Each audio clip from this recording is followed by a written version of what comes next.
Assalamu alaikum all of you. Today I am going to have my third lecture. In last lecture, we learned about the sports psychology and a short history of it.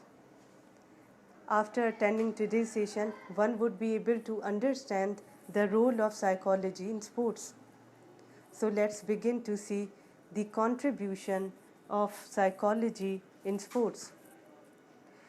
Broadly, we need to understand that how do psychological factors influence the participation and performance of an athlete, and what are the psychological effects from participating in sports and exercise. We may have some certain questions. Does self-confidence help weightlifter to execute skill correctly?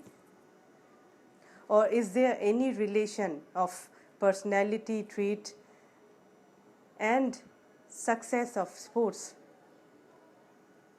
Can sports like cricket, football, and basketball teach teamwork? Or can sports like rugby and exercise teach aggression? So, in order to discuss the role of psychology, we need to understand the relationship of psychology and sports.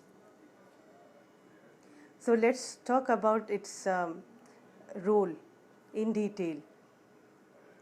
Psychology in sports teaches mental skill for enhancing the performance. A game which requires mental alertness more than physical alertness can improve confidence, focus, leadership skill, and composure in athletic competition. Moreover, it helps controlling the emotions during practice and competition. It helps learning arousal management.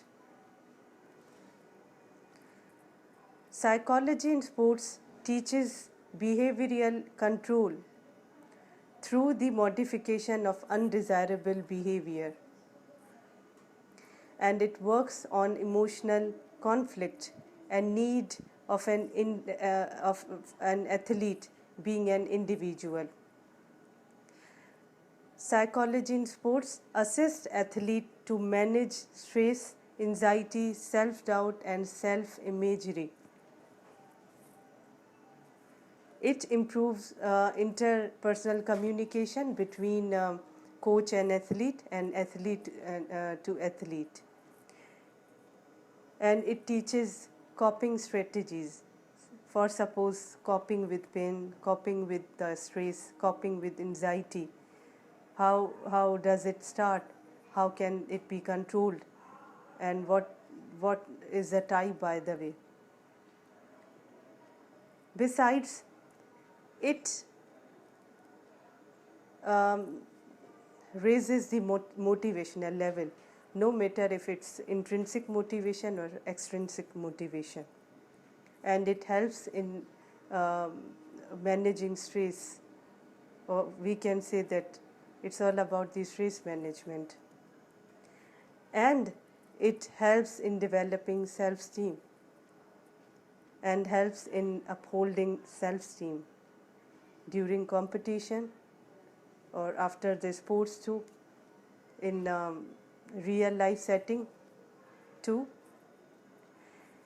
And it teaches social facilitation during sports and in real life skill.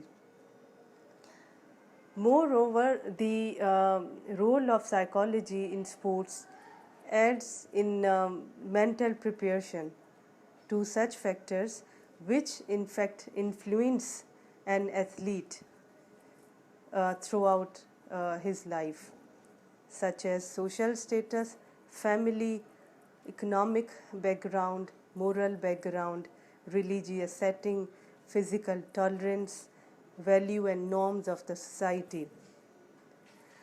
And it ensures high class performance of athlete under the pressure of competition. psychology in sports teaches to cope with emotional and mental difficulties and trials during practice and competition. And in last, I'm going to talk about the last point, that role of psychology does have great contribution in development of personality of an athlete. So these are the main contributions of psychology in sports. In next class, we would be learning about the topic related to psychology. Hope so you understand today's topic. So see you in next class. Allah Hafiz.